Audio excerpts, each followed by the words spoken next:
নবী সাল্লাল্লাহু আলাইহি ওয়াসাল্লাম বলছেন যে কুরসি এবং আরশ এর মাঝখানে আবার একটা মহাসাগর আছে। কি আছে? নাসা এখন আবিষ্কার করে নাই বলে আমরা এখন এগুলো বিশ্বাস করি না। নাসা যদি আবিষ্কার করে তাহলে দেখবেন বিশ্বের 99% মানুষ ঠিকই বিশ্বাস করবে। তো এটা একটা শিরক, এটা এখন একটা মডার্ন শিরক চলছে, শিরকের একটা মডার্নাইজেশন বলি আর কি।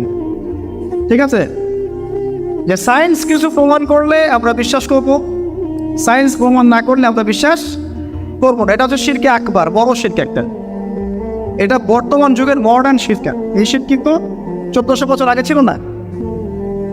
তো প্রতিটা বিষয়ের সায়েন্টিফিক ব্যাখ্যা আছে কোরআন এবং সুন্নাহ, কিন্তু সব কিছু ব্যাখ্যা করার সামর্থ্য আল্লাহ পাক মানুষকে দেন নাই, কারণ আমাদের জ্ঞানটা ক্ষুদ্র, আল্লাহ পাকের জ্ঞানটা অসীম। তো ক্ষুদ্র জ্ঞানের মানুষ কি অসীম সত্তাকে পেতে পারে?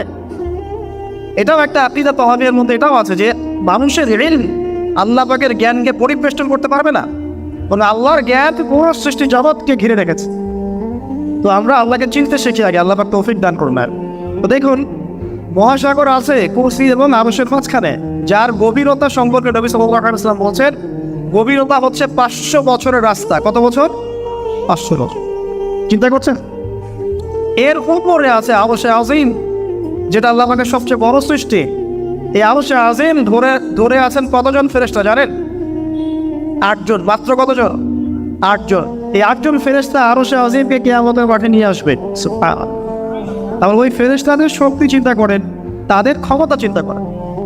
এমনও ফেরেশতা আছে আল্লাহ পাকের যাদের একটা ফুৎকারে পুরো মহাবিশ্ব ধ্বংস হয়ে যাবে। আছে এমনও ফেরেশতা আছে যার হাতের তালুর মধ্যে পুরো পৃথিবী চলে আসবে। আছে, কিন্তু এগুলো আমাদের সায়েন্স আবিষ্কার করতে পারে না। আর আমাদেরকে শেখানো হয় স্কুলে, কলেজে, ইউনিভার্সিটিসে, ব্রিটেনে, অক্সফোর্ডে, কেমব্রিজে, সব জায়গায় যে যা চোখে দেখা যাবে এটাই জ্ঞান। পরীক্ষা নিরীক্ষা, যুক্তি, বিজ্ঞান, দর্শন এগুলো দিয়ে প্রমাণ করতে পারলেই জ্ঞানের অস্তিত্ব আছে, অন্যথায় নাই। ওরা পুরো বিশ্বটাকে এখন আল্লাহ গনি বানিয়ে ফেলেছে। চোখে দেখা যায় না, আল্লাহকে অতএব বিশ্বাস করবো না। ফেরেশতাকে চোখে দেখা যায় না, বিশ্বাস করবো না। আসমানি কিতাব আগেরগুলো দেখি নাই, বিশ্বাস করবো না। কোরআন চোখে দেখছে, এটাও তো বিশ্বাস করছে না। তারপরে নবীগণকে আমরা দেখি নাই, বিশ্বাস করবো না। পরকাল, মিজান, পুলসিরাত, কবরের আযাব, জান্নাত, জাহান্নাম দেখা যায় না, অতএব বিশ্বাস করবো না। এই হলো পশ্চিমা দর্শন, এবং এই দর্শন পুরো বিশ্বে ছড়িয়ে দেওয়া হয়েছে। এবং প্রতিটা মুসলিম কান্ট্রিরও এডুকেশনাল ফিলোসফি এটাই, যে পরীক্ষা নিরীক্ষা, যুক্তি, বিজ্ঞান, দর্শনটি আপনি প্রমাণ করতে পারলে আমরা ওটা গ্রহণ করব। প্রমাণ করতে পারবেন না, এই অস্তিত্ব নাই।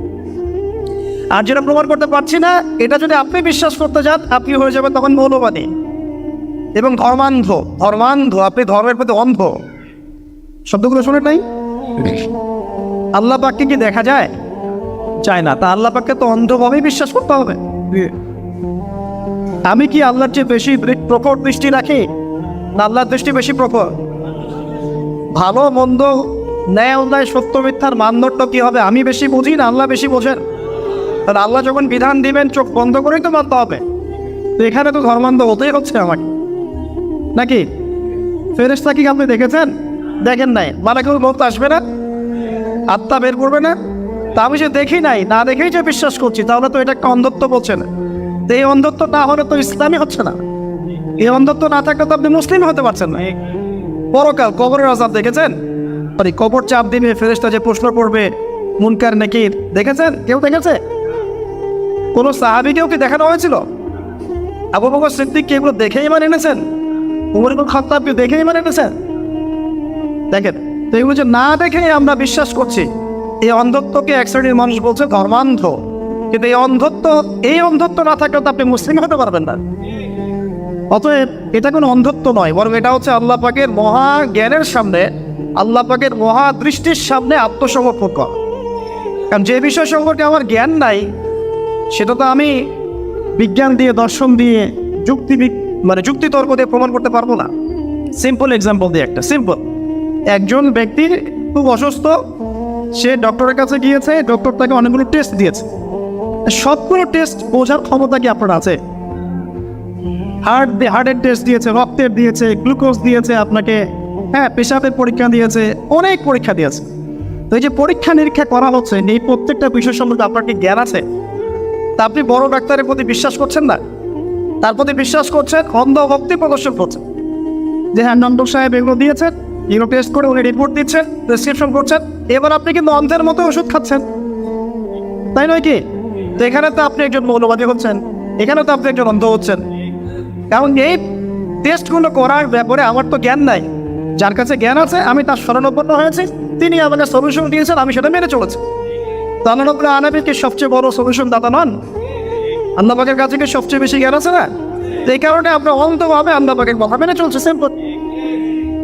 এইখানে মৌলবাদী বা অন্ধত্ব, তারপরে এই যে আমরা বলি কি ধর্মান্ধ, এইসব শব্দগুলো মানে সুকৌশলে এগুলোকে ইসলাম বিদ্বেষী শব্দ হিসেবে প্রয়োগ করা হচ্ছে। এগুলো শেষ জামানার আলামত। আমি পরে আসছি ওইদিকে, যে হাদিসটা শুনলে আমাদের অন্তর্কাম যে বাদিউ বিল আমাল, তোমরা আমল দ্রুত সম্পাদন করো। ওই জামানা আসার আগেই, ওই সময় আসার আগেই, কোন সময় ইউসবিহু রাজুলু মুমিনান ওয়া ইউমসি কাফিরান, একজন ব্যক্তি সকালবেলা উঠবে মুমিন হয়ে ইসলামের উপরে, সন্ধ্যা করবে কাফের হয়ে। বুঝতে পারছেন কত দ্রুত ঈমান চলে যাচ্ছে? এই যে এইসব কনসেপ্টে বিশ্বাস করলে ঈমান থাকে না। কেউ যদি বলে বিগ ব্যাং থেকে মহাবিশ্ব সৃষ্টি হয়েছে, আল্লাহ পাক সৃষ্টি করেন নাই, ঈমান থাকলো? তো সকালে মুমিন হয়ে উঠলো, সন্ধ্যায় কাফের হয়ে গেল। ওই ইউমসি মুমিনান ওয়া ইউসবিহু কাফিরান, এবং দেখা যাবে সন্ধ্যা করবে মুমিন হয়ে, সকালবেলা উঠে কাফের হয়ে যাবে। ইয়াবিউ রাজুলু দীনাহু লিআরাদিদ দুনিয়া, আল্লাহ রাসূল বলছেন সাল্লাল্লাহু আলাইহি ওয়াসাল্লাম, মানুষ দ্বীন ইসলামকে দুনিয়ার বিনিময়ে বিক্রি করে ফেলে দেবে। এটা কি সেই যুগ চলছে না? আচ্ছা, আমি পরে আসবো ইনশাআল্লাহ। শেষ করি আগে এই ঘটনা। আরশে আজিম 8 জন ফেরেশতা নিয়ে আসবেন। ফেরেশতার ক্ষমতা চিন্তা করেন। আর এখানে জ্ঞানতাত্ত্বিক দর্শনটাও বুঝলাম আমরা, যে এখন যে জ্ঞানতাত্ত্বিক দর্শন চলছে, পরীক্ষা নিরীক্ষা পর্যবেক্ষণ দিয়েই সব বিশ্বাস করতে হবে, তো ঠিক নয়। বরং সত্য মিথ্যা, ন্যায় অন্যায়, হক বাতিলের চূড়ান্ত মানদণ্ড থেকে আসবে, আল্লাহর পক্ষ থেকে আসবে। সে মহাবিশ্বের মহা স্রষ্টার পক্ষ থেকে মহা জ্ঞান আসবে, আমরা সেটাকে ফলো করব। এখানে আর কোনো বিভ্রান্ত হওয়ার কোনো সুযোগ নাই। যখন তাওরাত নাজিল হয়েছে ওটা হক ছিল, যখন জাবুর নাজিল হয়েছিল ওটাও হক ছিল, ইনজিল নাজিল হওয়ার সময় ইনজিলই কি ছিল? হক ছিল। এগুলো যখন বিকৃত হয়েছে, আল্লাহ পাক কোরআন এবং হাদিস নাজিল করেছে। এখন কিয়ামত পর্যন্ত সত্য মিথ্যা, ন্যায় অন্যায়ের চূড়ান্ত মানদণ্ড কি? এই কোরআন এবং হাদিস। এটা আল্লাহ পাক সূরা কাহফের মধ্যে 29 নম্বর আয়াতে বলেছেন, ওয়াকুলিল হাক্কু মির রাব্বিকুম, নবী বলে দিন সত্য সেটাই যা আপনার রবের পক্ষ থেকে নাজিল। আর কিছু প্রয়োজন আছে? এখন কোরআন সুন্নাহর সাথে যা মিলবে, সায়েন্স বলেন, ফিলোসফি বলেন, ইকোনমিক্স বলেন, পলিটিক্স বলেন, হ্যাঁ আপনার সমাজবিজ্ঞান বলেন, মনোবিজ্ঞান বলেন, যত জ্ঞান আছে, যে জ্ঞান কোরআন এবং হাদিসের সাথে মিলে যাবে, এই জ্ঞান নিতে আমাদের কোনো আপত্তি নেই। আছে আপত্তি? নাই। আর যে জ্ঞান কোরআন সুন্নাহর সাথে মিলবে না, সেটা কি আমরা গ্রহণ করতে বাধ্য? এটা অস্বীকার করা এবং এটাকে ছেড়ে দেওয়াই হচ্ছে ঈমানের দাবি। ওটা না ছেড়ে দিলে কিন্তু আপনি মুমিন হতে পারছেন না। তো এই জায়গাটা পরিষ্কার করে আমরা আগে এখন আরশে চলে যাই। আল্লাহ রাব্বুল আলামিন মহান, এই যে মহা সৃষ্টি করেছেন আরশে আজিম, এর উপরে আল্লাহ রাব্বুল আলামিন তার যে সত্তা সেটা সেখানে আছে। আর নবী সাল্লাল্লাহু আলাইহি ওয়াসাল্লামকে আল্লাহ পাক এই নূরের পর্দাগুলো ভেদ করে আল্লাহর কাছে নিয়ে গিয়ে 3টা স্পেশাল ওহী করেছেন। কয়টা? 3টা। এটা কোন রাতে? ওই যে মেরাজের রাত। তার মধ্যে প্রথমটা হচ্ছে কি 50 ওয়াক্ত নামাজ, যেটাকে কমাতে 5 ওয়াক্ত আনা হয়েছে। যেই 5 ওয়াক্ত নামাজ 90% মুসলিম পড়ে না। জরিপ চালায় দেখেন একটা এলাকায় কতজন মানুষ থাকে, আদমশুমারি করা যায় না। এবার দেখেন মসজিদে কত পার্সেন্ট মানুষ এসেছে, আপনি একটা পরিসংখ্যান পাবেন যে কত পার্সেন্ট মানুষ নামাজ। ঠিক আছে? তো তারপরে আমরা দাবি করছি যে এটা 90% মুসলিমের কান্ট্রি। ঠিক আছে, আমরা তাওহীদপন্থী মানুষ, তাওহীদি জনতা, তাই না? তাওহীদি জনতা মাঠে আছে ইত্যাদি। তাওহীদি জনতা তো মসজিদেই নাই, মাঠে থেকে লাভ কি? আগে মসজিদে আসে। তাওহীদি জনতা কোথায় থাকবে? আগে মসজিদে থাকবে না? তো মসজিদেই তো নাই, তো মাঠে কি করবেন? আচ্ছা, দ্বিতীয় ওহীটা ছিল সূরা বাকারার 2 বা 3টা আয়াত শেষের। যে ব্যক্তি রাতের বেলা সূরা বাকারার শেষের 3টা আয়াত পড়বে, সারা রাত নফল নামাজ পড়বে, যে নাকি হয় সে নাকি হবে। চাও তো কয়জনের মুখস্থ আছে ভাই? আলহামদুলিল্লাহ। তো আজকে থেকেই রাত্রেবেলা ইনশাআল্লাহ সূরা বাকারার শেষের 3টা আয়াত পড়বেন। লিল্লাহি মা ফিস সামাওয়াতি ওয়া মা ফিল আরদি থেকে ফানসুরনা আলাল কওমিল কাফিরিন পড়বেন না ইনশাআল্লাহ। ইনশাআল্লাহ। তৃতীয় ওয়াহিটা ছিল, এটা শোনেন, তৃতীয় ওয়াহিটাই সবচেয়ে ইম্পর্টেন্ট মানে আমাদের টপিকের সাথে। সেটা হচ্ছে আল্লাহ রাব্বুল আলামিন ওয়াদা করেছেন তার নবী মুহাম্মদ সাল্লাল্লাহু আলাইহি ওয়াসাল্লামকে যে তোমার উম্মতের মধ্যে যে কেউ, যে কোনো নারী পুরুষ, সাদা কালো, ধনী গরিব, হুএভার হি ইজ, যে কেউ যদি শিরিক না করে মারা যায় বা শিরিক মুক্ত পাপ নিয়ে আমার সামনে হাজির হয়, আমি তাকে মাফ করে দেব। তাহলে আজকের লেকচারের সবচেয়ে ইম্পর্টেন্ট জায়গা কোনটা? যে আমাদের আমল নামায় এবং আকীদায় কোনো শিরিক থাকা যাবে না। কিন্তু এই শিরিক আমাদের সকাল সন্ধ্যা ঢুকে পড়ছে না। ওই যে কয়েকটা এক্সাম্পল দিলাম, মৌলবাদ, তারপর ধর্মান্ধতা, আপনার বিগ ব্যাং, প্রতি মুহূর্তে শিরকে পড়ছে আমরা। এগুলো আধুনিক শিরক। এই যে এখানে ইকোনমিক সেক্টরে অনেক মানুষ আছেন, আমি জানি তারা আছেন। ইকোনমিক একটা সিস্টেম আছে কোরআনে, না আছে না? ব্যবসা আছে, হালাল অর্থনীতির কথা আছে, কৃষিভিত্তিক অর্থনীতির কথা আছে, গোল্ড কয়েনের কথা আছে, সিলভার দিরহামের কথা আছে।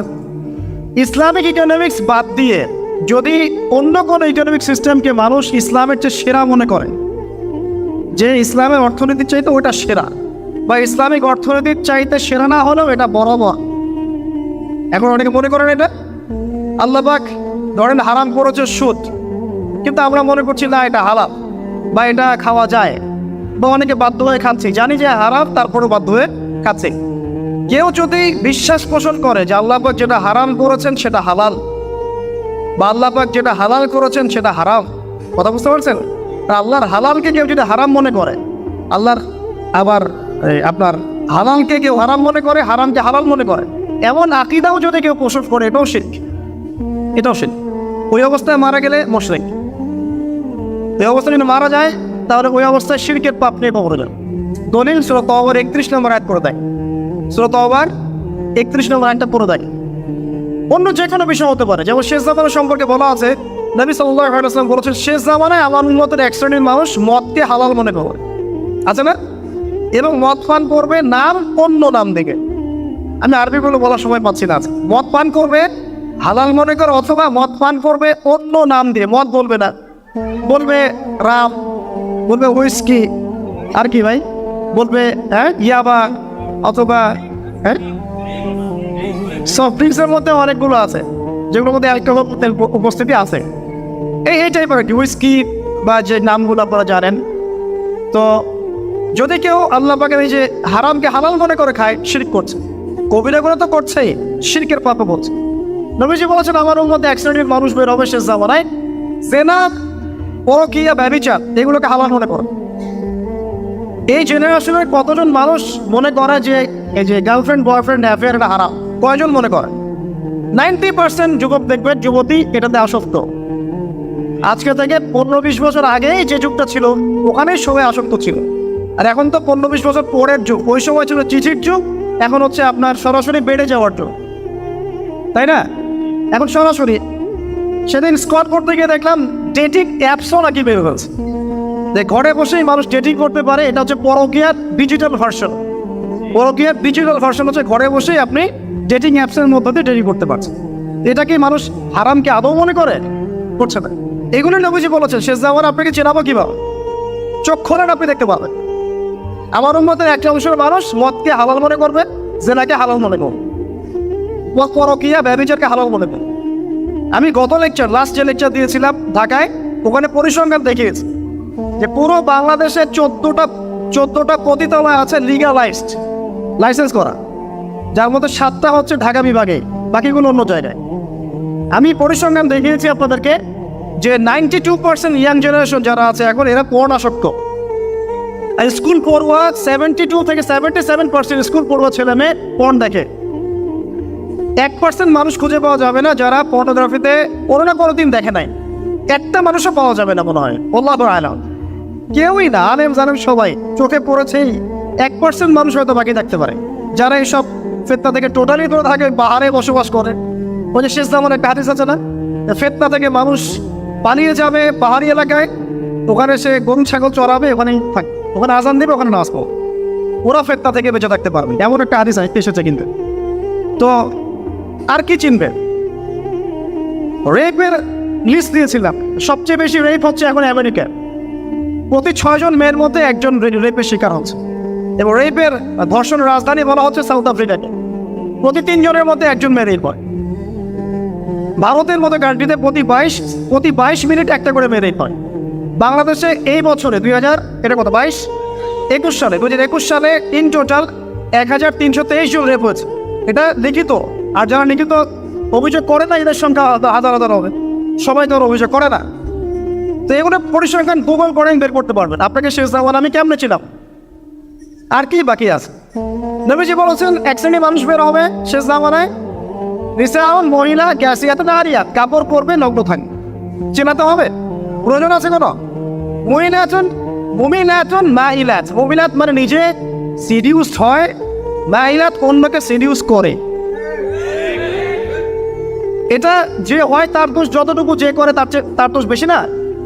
যে কোনো ডিকশনারি খোলেন আপনি, ওখানে দেখবেন যে সিডিউস এর একটা আবিধানিক ব্যাখ্যা করা হয়েছে। Is a kind of thing you are enticing someone in a illegal sexual relationship with you. মানে আপনি কাউকে ইলিগাল একটা অবৈধ শারীরিক সম্পর্ক দেখে ইন্টাইস করছেন, মানে প্রলুব্ধ করছেন। তো প্রলুব্ধ যে করে সে অপরাধী না যে হচ্ছে সে অপরাধী? প্রথম অপরাধীকে যে করে সে না। আর সে যখন পোশাকের মধ্য দিয়ে কাউকে প্রলুব্ধ করছে তাহলে সে সবচেয়ে বড় অপরাধী। এরপরে যদি কেউ সিডিউসড হয়ে যায়, হয়ে পাপে লিপ্ত হয়, তাহলে সেও অপরাধী নিঃসন্দেহে। কিন্তু তার অপরাধ এর চেয়ে বড় নয়। বড় অপরাধীকে যে তাকে করছে। একজন ব্যক্তি মদ খায় না, আর একজন বন্ধু মদ খায়, সে তাকে ডাকছে আয় খা, দুটো টান দে গাজায়, ভালো লাগবে, আয় ইয়া ভাই দুটো খা, হিরোইন একটু খা, ভালো লাগবে, হতাশা কমবে, ফ্রাস্ট্রেশন কমবে। এখন একে বলতে বলতে বলতে একদিন সে বেচারা খেয়ে ফেল। এখন যে খেয়ে ফেললো সে তো পাপ করেছে, তার শাস্তি হবে, তার আযাব হবে, বা যদি তওবা না করে আল্লাহ পাক তাকে ধরবে। কিন্তু তার চেয়ে বড় পাপী এই ব্যক্তি না যে তাকে ডেকে নিয়ে আসলো। তাহলে এই মেয়েদেরকে আপনি চিনতে পারছেন না? ক্যাসিয়াতুন আরিয়াত, কাপড় পরেও নগ্ন। নবীজি বলেছেন লাম আরাহুমা, আমি ওদেরকে দেখি নাই। তার মানে এমন ওই যুগে তারা ছিল না।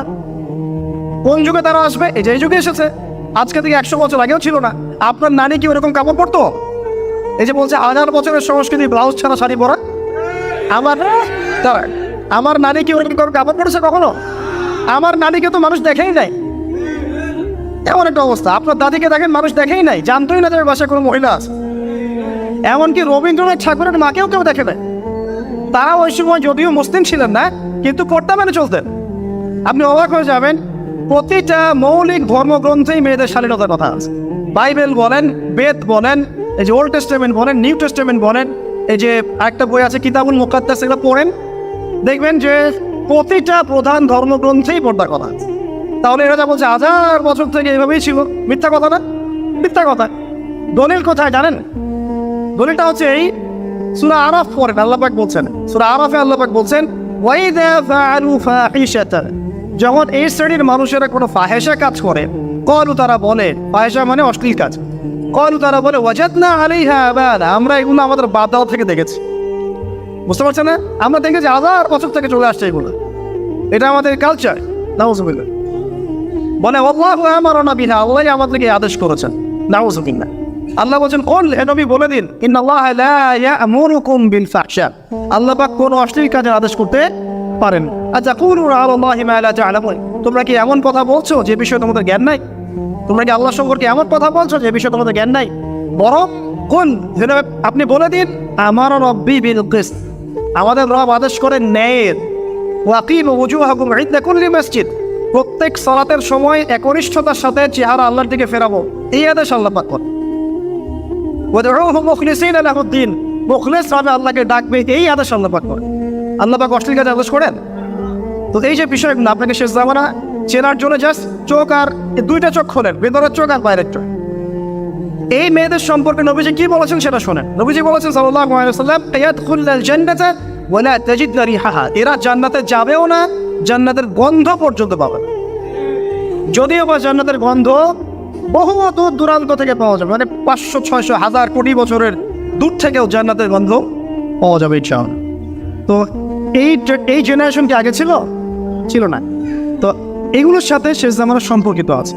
এটাই শেষ জামানা যেখানে মাদককে মানুষ হালাল মনে করছে, মানুষ পরকীয়াকে হালাল মনে করছে, অশ্লীলভাবে চলাকে মানুষ হালাল মনে করছে, মানুষ সুদ খাচ্ছে হালাল মনে করছে, মানুষ দিব্যি ঘুষ খাচ্ছে, কোনো ফিলিংস নাই, দিব্যি প্রতিদিন দুর্নীতি হচ্ছে।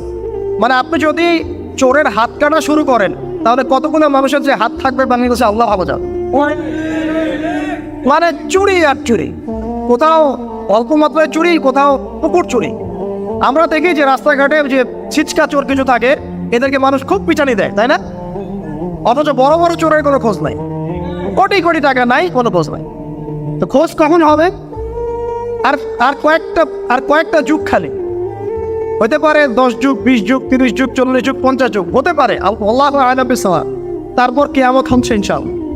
আর কিয়ামত, আমরা কি ভাবতাম কিয়ামতের কি দরকার ছিল? আল্লাহ পাক কেন যে এত কষ্ট, না কিয়ামতে মানুষের এত কষ্ট হবে, আল্লাহ পাক যে কেন এরকম করলেন?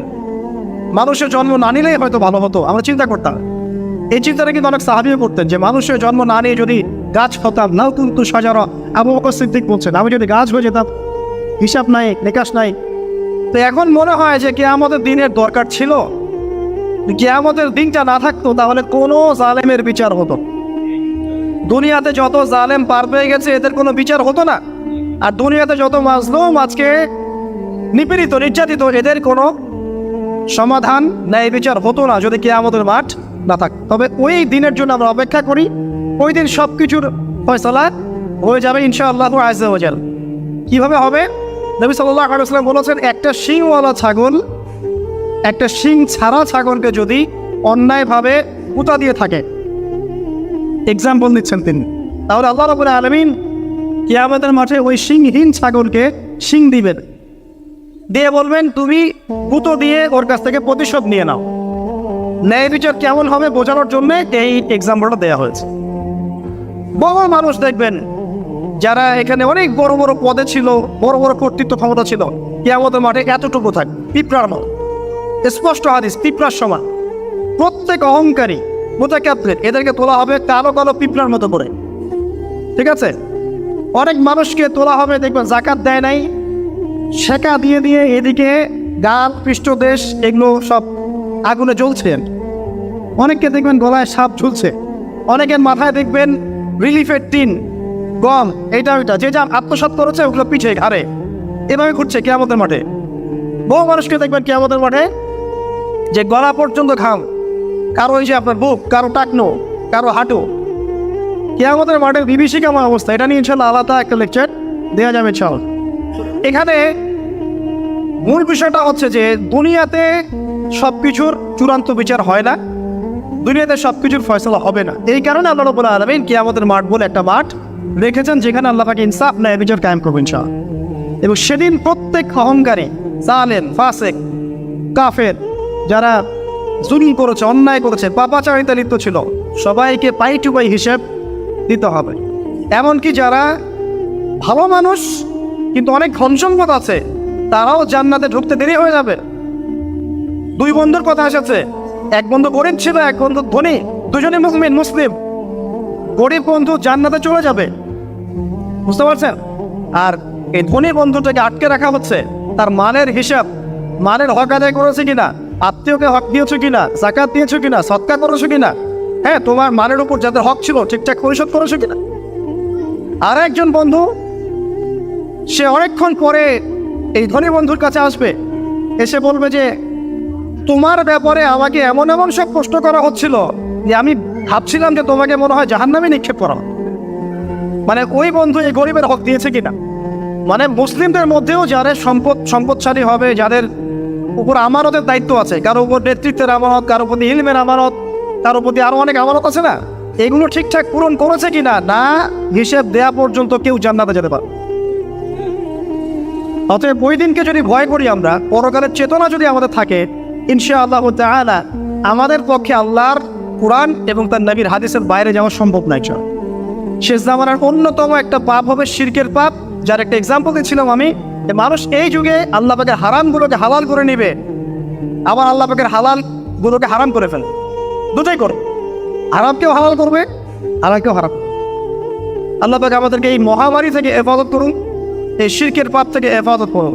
কারণ আল্লাহ পাক ওয়াদা করেছেন যে ব্যক্তি এই উম্মতের মধ্যে শিরকের পাপ ছাড়া কবরে যাবে বা আল্লাহর সাথে সাক্ষাৎ করবে, ইনশাআল্লাহ আল্লাহ পাক তাকে জান্নাতে দিয়ে দিন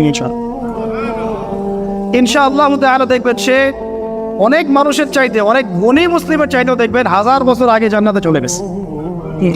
আল্লাহ পাক আমাদের সবাইকে শিরক মুক্ত আমল করার তৌফিক দান করুন, আমিন। তো আরশে আজিমের কথা বলছিলাম, সেখান থেকে অনেক দূর চলে আসছে। আল্লাহ পাক এখান থেকে আরশে আজিম থেকে আল্লাহ রাব্বুল আলামিন পুরো মহাবিশ্বকে নিয়ন্ত্রণ করেন। কথা বুঝতে পারছেন? এখানে নবী সাল্লাল্লাহু আলাইহি ওয়াসাল্লামকে নিয়ে গিয়ে আল্লাহ রাব্বুল আলামিন এই তিনটা ওহী করেছেন। এই তিনটা ওহী আমরা মেনে চলবো না ইনশাআল্লাহ। 5 ওয়াক্ত নামাজ, আর কি সূরা বাকারার শেষের 3টে আয়াত, আর কি শিরক মুক্ত আমল, ইনশাআল্লাহ আপনি জান্নাতে চলে যাবেন। আল্লাহ পাক আমাদের সবাইকে আমলগুলো করার তৌফিক দান করুন, আমিন। এরপর আমি শেষের দিকে আসছি, দেখুন এরপরে অনেক দিন মানে অনেক যুগ যুগ আল্লাহ পাক মানুষকে সৃষ্টি করেন নাই। মানুষের কোনো অস্তিত্বই ছিল না মহাবিশ্বে। অন্য মাখলুক ছিল, জিন ছিল, হয়তো ফেরেশতা ছিলেন, কিন্তু মানুষ ছিল না। এখন মানুষের কাজকর্ম দেখলে মনে হয় না মানুষ ছিলই না পৃথিবীতে। আল্লাহ পাক এই কথা কোরআনে অনেক জায়গায় বলেছেন যে তোমাদের সবাইকে যদি আমি সরিয়ে দেই, দিয়ে নতুন সৃষ্টিকে নিয়ে আসি, এটা আল্লাহ পাকের কাছে মোটেই কঠিন কিছু নয়। তো মানুষকে সৃষ্টি করার পর আল্লাহ পাক কি বললেন, আদম আলাইহিস সালামকে সৃষ্টি করার পর আল্লাহ পাক কি বললেন শোনেন। সূরা বাকারা পড়েন, সূরা আরাফ পড়েন, অন্যান্য অনেক সূরার মধ্যে আছে, এই দুটো সূরার মধ্যে ডিটেইলস আছে। আমি খুব সংক্ষিপ্ত করে বলছি। আল্লাহ পাক ফেরেশতাদেরকে ডাকলেন, সব ফেরেশতাকে ডাকলেন, ডেকে বললেন যে ইন্নী জাইলুন ফিল আরদি খলিফা, আমি পৃথিবীতে খলিফা পাঠাতে চাই। কি পাঠাতে চাই? খলিফা। এখন আল্লাহর খলিফাকে এক বাক্যে উত্তর হচ্ছে যে আল্লাহ পাকের হুকুম আহকাম মেনে চলে। ঠিক আছে? যে আল্লাহ পাকের হুকুম আহকাম মেনে চলে না, সে কি আল্লাহর খলিফা? বরং সে কার খলিফা? শয়তানের খলিফা। সিম্পল। আচ্ছা, এবার ফেরেশতারা বলছেন আতাজআলু ফিহা মান ইউফসিদু ফিহা ওয়া ইয়াসফিকু দিমা, হে আল্লাহ আপনি কি এমন কাউকে পৃথিবীতে পাঠাবেন যে পৃথিবীতে গিয়ে দুটো কাজ করবে, হয় ফিতনা ফাসাদ সৃষ্টি করবে, না হলে রক্তপাত ঘটাবে। এখন আখিরুজ জামানের দিকে তাকায় দেখেন মানুষ কি করছে, হয় ফিতনা ফাসাদ, না হলে হত্যা, তাই না? প্রত্যেক দেশে দেশে হত্যা না? ওই ঘুররা মরছে, ওখানে ওই ইরাকে মানুষ মরছে, ওই সিরিয়ায় বাচ্চারা মরছে, ইউক্রেন রাশিয়া মরছে, ন্যাটোর হাতে লাখ লাখ মানুষ মরছে, ফার্স্ট ওয়ার্ল্ড ওয়ারে এত কোটি, সেকেন্ড ওয়ার্ল্ড ওয়ারে এত কোটি মরছে না? মরতেই আছে। ফেরেশতাদের দূরদর্শিতা দেখেন। আতাজআলু ফিহা মান ইউফসিদু ফিহা, আল্লাহ আপনি কি এমন কোন সৃষ্টি বানাচ্ছেন যে পৃথিবীতে গিয়ে ফাসাদ সৃষ্টি করবে, না হলে রক্তপাত ঘটাবে? এই দুইটা কাজই করছে মানুষ। ফাসাদ পরিবারে, ধর্মে, ফাসাদ ইকোনমিক্সে, ফাসাদ পলিটিক্সে, ফাসাদ গ্লোবাল অ্যাফেয়ার্স, সবখানেই ফাসাদ। আর রক্তপাত তো দেখতেই পাচ্ছেন। নবীজি বলেছেন শেষ জামানায় হারাজ বাড়বে। হারাজ কি? সাহাবীরা বলছেন হারাজ কি? নবীজি বলছেন হারাজ হচ্ছে যে এক হত্যা, আল কতল, হত্যা বা হত্যাকাণ্ড। একজন ব্যক্তিকে এমনভাবে মারা হবে যে সে জানবে না আমাকে কেন মারা হলো, এবং একজন ব্যক্তি মারবে কাউকে, সে জানবে না কেন তাকে মারবে। মানে হারাজ হয় এটা। এই যে এখন আপনাদের মাশাআল্লাহ পলিটিক্যাল ইলেকশনের সময় দেখবেন কত মানুষ যে মরবে আল্লাহ ভালো জানে, বহু মানুষ মরবে। ঠিক আছে? ফাসাদ, এই যে ফাসাদ, আল্লাহ বাকি কথাই বলছেন ফাসাদ, ভাই ভাইকে মারবে, মুসলিমকে মারবে। একটা হাদিসে এসেছে নবীজি অনেকক্ষণ সেজদায় পড়ে আছেন, সাহাবীরা অপেক্ষা করছেন। সেজদা থেকে মাথা তুললেন, নবীজি বললেন, সাহাবীদের দিকে তাকিয়ে বললেন যে আমি আল্লাহর কাছে 3টা জিনিস চাইলাম, আল্লাহ পাক 2টো দিয়েছেন, আমাকে একটা দিলেন না। কথা বুঝতে পারছেন? কি চাইলেন ইয়া রাসূলুল্লাহ? একটা হচ্ছে আমি দোয়া করেছি আমার উম্মত যেন এই মহাপ্লাবনে ধ্বংস না হয়ে যায়। আল্লাহ পাক বলেছেন ঠিক আছে, ওকে। আরেকটা হচ্ছে আমার উম্মত এর মধ্যে আল্লাহ পাক দুর্ভিক্ষ দিও না তো। ঠিক আছে? আল্লাহ পাক বলে ঠিক আছে, এই উম্মতকে দুর্ভিক্ষ দিয়ে মেরে ফেলবো না। তৃতীয়টা আমি দোয়া করলাম আল্লাহ আমার উম্মত যেন আপোষে মারামারি করে না মরে। কথা বুঝতে পারছেন? আল্লাহ পাক এটা কবুল করেন না। আল্লাহ পাক এটা বলেন যে ঠিক আছে দিলাম, বরং এই উম্মতের মধ্যে একবার তরোয়াল উঠলে এটা নামবে না, চলতেই থাকবে। দেখেন চলছে না? বাস্তবতা। এই যে শেষ জামানা হারাস চলছে, কত ঘরে ঘরে হত্যা, ঘরে মানুষ এখন বাইরে সিরিয়ালগুলো দেখে হত্যার ট্রেনিং শিখছে। অমুক সিরিয়াল দেখে হত্যা শিখেছে, অমুক কি সিআইডি দেখে হত্যা শিখেছে, হ্যাঁ ক্রাইম পেট্রোল দেখে হত্যা শিখছে না? প্রশাসনকে জিজ্ঞাসা করেন যে হত্যার কি স্কোর। মানুষকে হত্যা করার জন্য যারা পরিমাণ এখন বুক কাঁপছে না। অথচ আল্লাহ পাক কোরআনে বলেছেন যে নিরপরাধ একটা মানুষকে হত্যা করা মানে পুরো মানব জাতিকে হত্যা, আর একটা মানুষের জীবন বাঁচানো মানে পুরো মানব জাতির জীবন বাঁচানো। তো দেখুন কোন জায়গায় আছি আমরা। ফেরেশতারা এই কথা বললেন, আল্লাহ পাক তারপরে বলছেন ইন্নী আ'লামু মা লা তা'লামুন, দেখো আমি যা জানি তোমরা তা জানো না। মানে আমার এমন অনেক বান্দা থাকবে যারা শয়তানের দাসত্ব করবে না, আমার আনুগত্য করবে ইনশাআল্লাহ। আর তারা কারা? নিঃসন্দেহে যুগে যুগে মুসলিমরাই, ইতিহাসের শুরু থেকে শেষ পর্যন্ত যারাই আল্লাহর আনুগত্য করেছে, রাসূলগণকে মেনে চলেছে, ইনশাআল্লাহ তারা জান্নাতে যাবে। আর সবচেয়ে বেশি জান্নাতে যাবে এই উম্মতের মানুষ ইনশাআল্লাহ। দেখা যাবে 73 কাতারের ম্যাক্সিমাম কাতারই আমাদের, আর জান্নাতীদের 100 কাতার হবে, কোনো হাদিসে 73, কোনো হাদিসে 120, এরকম আছে আর কি, যে জান্নাতীদের কাতার হবে, লম্বা লম্বা কাতার হবে। এর মধ্যে ম্যাক্সিমাম 173-70, মানে ম্যাক্সিমাম পার্সেন্টেজ হবে এই উম্মতের। কথা বুঝতে পারছেন? আল্লাহ পাক আমাদের সবাইকে জান্নাত নসিব করুন, আমিন। শিরক মুক্ত আমল করার তৌফিক দান করুন। এরপরে আল্লাহ রাব্বুল আলামিন আদম আলাইহিস সালামকে জ্ঞান শিক্ষা দিলেন, সমস্ত নাম শিক্ষা দিলেন, আর ফেরেশতাদেরকে ডাকলেন, ডেকে বললেন তোমরা নামগুলো বলে দাও। এখানে নাম মানে কিন্তু জাস্ট নাম নয়, ইসম নাউন সেগুলো না, নাম মানে এখানে জ্ঞান।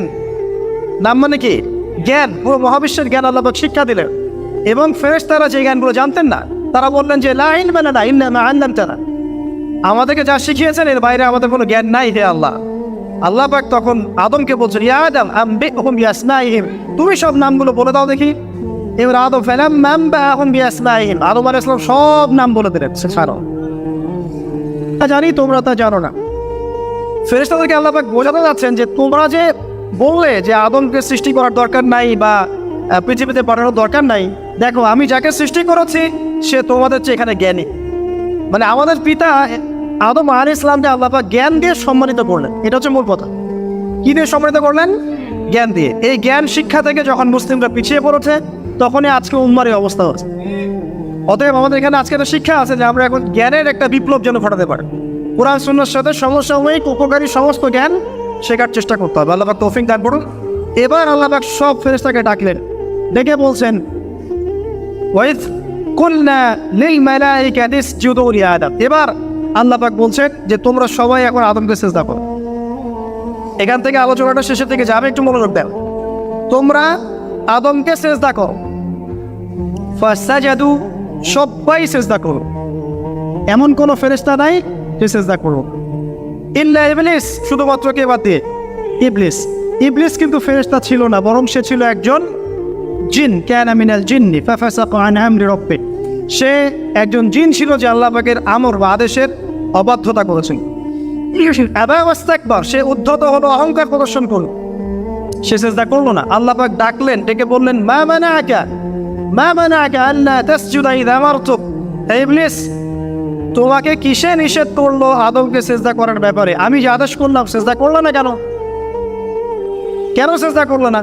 এবার আদম আলাইহিস সালামের সামনে, আল্লাহর সামনে ইবলিস বলছে, কি বলছে? আমি তার চেয়ে উত্তম। খলাকতানি মিন নার ওয়া খলাকতাহু মিন তিন, আমাকে সৃষ্টি করেছেন আগুন দিয়ে, আদমকে সৃষ্টি করেছেন মাটি দিয়ে। তার মানে আল্লাহ আপনি যে বলছেন আমাকে আদমকে সিজদা করতে, আপনি ভুল আমি সঠিক। নাউযুবিল্লাহ, আমি কেন আদমকে সিজদা করি? আবা ওয়াস্তাকবার, সে উদ্ধত হলো, অহংকার প্রদর্শন করলো। আল্লাহ পাক এখান থেকে বের করে দিন, ফাখরুজ মিনহা, এখান থেকে বের হয়ে যাও। মাযউমান মাদহুরা, অপদস্থ হয়ে, লাঞ্ছিত হয়ে ইবলিস বের হয়ে যাচ্ছে এবং চ্যালেঞ্জ করছে। তার আগে আল্লাহর কাছে দোয়াও করছে, রব্বি, হে আমার রব। ইবলিস বলছে আল্লাহকে হে আমার রব। ইবলিস আস্তিক, ইবলিস নাস্তিক না। ইবলিস বলছে হে আমার রব আনজিরনি ইলা ইয়াউমি ইউবআসুন, আমাকে কিয়ামত দিবস পর্যন্ত অবকাশ দিন।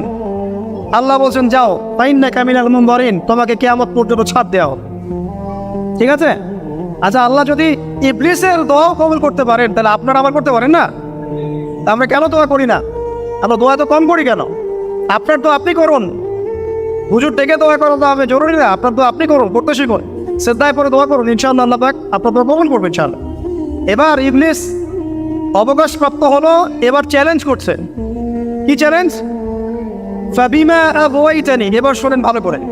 ফাবিমা আগওয়াইতানি, হে আল্লাহ, যে আদমের কারণে আপনি আমাকে আজকে বের করে দিলেন, লাআকুদান্না লাহুম সিরাতাকাল মুস্তাকিম, ওদের সরল পথে আমি ওত পেতে বসে থাকব। শেষ জামানার প্রতিটা ঘটনায় দেখবেন শয়তান ওত পেতে বসে আছে। ইতিহাসের প্রথম পৃষ্ঠা শেষ পৃষ্ঠাকে মিলান, ঠিক আছে? প্রতিটা ঘটনা, জিনা, ব্যভিচার, দুর্নীতি, সুদ, ঘুষ, হত্যা, সব ইবলিস ওত পেতে বসে আছে না? লা উউদিন্না লাহুম সিরাতাকাল মুস্তাকিম সুম্মা লাআতিয়ান্না মিন বাইনি আইদিহিম, এরপরেও আমি আদম সামনে থেকে আসবো, ওয়া মিন খালফিহিম, পেছন থেকে আসবো, ওয়া আন আইমানিহিম, ডান দিক থেকে আসবো, ওয়া আন শামাইলিহিম, বাম দিক থেকে আসবো। মানে শয়তান ডান বাম সামন পিছন সব দিক থেকে আসবে, চ্যালেঞ্জ করছে। ওয়ালা তাজিদু আকসারাহুম শাকিরিন, আপনি বেশিরভাগ আদম সন্তানকে শুকরগুজার পাবেন না। শেষ জামানায় কি বেশিরভাগ আদম সন্তান শুকরগুজার? বেশিরভাগ কি নামাজ পড়ে? বেশিরভাগ কি সুদ খায় না? বেশিরভাগ মদ খায় না? বেশিরভাগ দুর্নীতি করে না? বেশিরভাগ লোক মানুষকে ঠকাচ্ছে না? বেশিরভাগ ব্যবসায়ী মাপে কম দেয় না? বেশিরভাগ পুরো বিশ্বের বেশিরভাগ কান্ট্রিতে আল্লাহ বিরোধী আইন আছে কি নাই? সমস্ত জায়গায় দেখবেন আপনি বেশিরভাগ মানুষই ওয়ালা তাজিদু আকসারাহুম শাকিরিন, বেশিরভাগ কি আপনি শুকরগুজার পাবেন। মিলেছে শেষ জামানা? আপনি মিলাতে পারবেন? ওয়ালা তাজিদু আকসারাহুম শাকিরিন। শুধু তাই নয়, এই চ্যালেঞ্জ হয়ে গেল, আদম আলাইহিস সালামকে এবার আল্লাহ পাক ডাকছেন। এখান থেকে শেষ করছি, দেখে বলছেন, ইয়া আদম, হে আদম শোনো, ইন্না শাইতান লাকুমা আদুউম মুবিন, তুমি আর তোমার স্ত্রী আদম এবং হাওয়া, স্ত্রীকে সৃষ্টি করা হয়েছে বুকের হাড় পাঁজরের হাড় থেকে, তুমি আর তোমার স্ত্রীর স্পষ্ট শত্রু হচ্ছে শয়তান। এটা মনে রাখো আদম। এটা মনে রাখার পর, ইয়া আদম উসকুন আনতা ওয়া যাওজুকাল জান্নাহ, তুমি আর তোমার স্ত্রী জান্নাতে এখন থাকো জান্নাতে। ফাকুলা মিনহা হাইযু শি'তুম রাগাদান, যেখান থেকে ইচ্ছা তোমরা এখান থেকে খাও, ফল খাও, ঘোরো ফিরো, যা ইচ্ছা করো, জান্নাতে যা ইচ্ছা হয় তুমি করো আর তোমার স্ত্রী করো, শুধু একটা কাজ করো না, ওয়ালা তাকরাবু হাযিহি শাজারা, বাস শেষ। আমরা বলি না যে ওয়ালা তাকরাবু জিনা, ওয়ালা তাকরাবু জিনা আছে না সূরা বনী ইসরাঈলে, ওয়ালা তাকরাবু জিনা, তোমরা জিনার কাছেও যেও না। আল্লাহ বলেননি জিনা করো না, মানে মনে করে এটা জিনা, আল্লাহ বলছেন না জিনা করো না, আল্লাহ বলছেন জিনার কাছেও যেও। আমি কি বোঝাতে পারছি? ঠিক একইভাবে আল্লাহ পাক বলছেন যে এই গাছের ফল খেও না, এমনটা বলছেন না। আল্লাহ বলছেন ওয়ালা তাকরাবা হাযিহি শাজারা, কাছেও যেও না। আচ্ছা, এবার এই কথা বলার পর ইবলিস ওই যে চ্যালেঞ্জ করেছে, বারবার ওয়াসওয়াসা দেয়। কি ওয়াসওয়াসা দেয়? হে আদম, হাল আদুল্লুক, আমি কি তোমাকে বলে দেবো আদম, হাল আদুল্লুকা আলা শাজারাতিল খুলদি ওয়া মুলকিন লা ইয়াবলা, আদম আমি কি তোমাকে বলে দিব, হাওয়া আমি কি তোমাকে বলে দেব এমন একটা গাছের ব্যাপারে, যেই গাছের ফল খেলে তোমরা চিরস্থায়ী হয়ে যাবে, কোনোদিন মরবে না, ফেরেশতা হয়ে যাবে। কে বলছে এগুলো কথা? শয়তান। এই শয়তানই কি আমাদেরকে এখন রিসিভ করছে না? একই পলিসি, ইতিহাসের প্রথম পৃষ্ঠা মিলান। তো আমাদের ফাদাল্লাহুমা বিগুরুর, এবার আমাদের পিতামাতা রিসিভড হয়ে গেলেন, মানে শয়তানের ওয়াসওয়াসায় পড়ে গেলেন, এবং তারা ফাকালা মিনহুমা, এবার তারা সেখান থেকে ফল খেয়ে ফেললেন। ফল খাওয়ার সাথে সাথে আল্লাহ পাক তাদেরকে সেখান থেকে বের করে দেন নাই। ফল খাওয়ার সাথে সাথেই যা হয়েছে শোনেন, ফাবাদাত লাহুমা সাওআতিহিম, তাদের গায়ের জান্নাতের যে পোশাক হাবাস করে খুলে পড়ে গেল। পুরো মহাবিশ্বে প্রথমবারের মতো আদম সন্তান, মানে আদম আলাইহিস সালাম, মনুষ্য জাতি নগ্ন হয়ে গেল। মানে আমাদের পিতা মাতাকে শয়তান বিভ্রান্ত করে, মানে ডিসিভ করে নগ্ন করে দিল, গা থেকে জামা খুলে ফেলে। কেউ যদি জোর করে আপনাকে পায়রা চত্বরে নিয়ে যায়, 100টা লোক ধরে আপনার জামাটা খুলে দেয় সবার সামনে, আপনার কেমন লাগবে চিন্তা করে? তো সবার সামনে জান্নাতে ফেরেশতারা আছেন সবাই। ইবলিস এই ওয়াসওয়াসা দিতে দিতে যখন ফল খাওয়া হয়ে গেল, বাদাত লাহুমা সাওআতুহুম, তাদের লজ্জাস্থান উন্মুক্ত হয়ে গেল, কাপড় খুলে গেল। তাহলে কাপড়টা খুলে ফেললো কে? আমাদের পিতা মাতাকে প্রলোভিত করে কাপড় খুলে ফেললো কে? তাহলে এখন শেষ জামানায় যারা কাপড় খোলার আন্দোলন করছে, এটা কার এজেন্ট? বুঝতে পারছেন এবার? মিলেছে? প্রথম জামানা শেষ জামানা মিলেছে? আচ্ছা, ফাবাদাত লাহুমা সাওআতিহিমা ওয়া তাফিকা ইয়াখসিফানি আলাইহিমা মিন ওয়ারাকিল জান্নাহ। কি লজ্জা! আমাদের পিতামাতা তখন জান্নাতের গাছের পাতা ছিঁড়তে লাগলেন, ছিঁড়ে লজ্জাস্থান ঢাকতে লাগলেন। সুবহানাল্লাহ, লজ্জাস্থান ঢাকতে লাগলেন। এরপরে তারা ক্রন্দন করতে লাগলেন, কান্নাকাটি করতে লাগলেন। কি করলাম আল্লাহ, কি করলাম?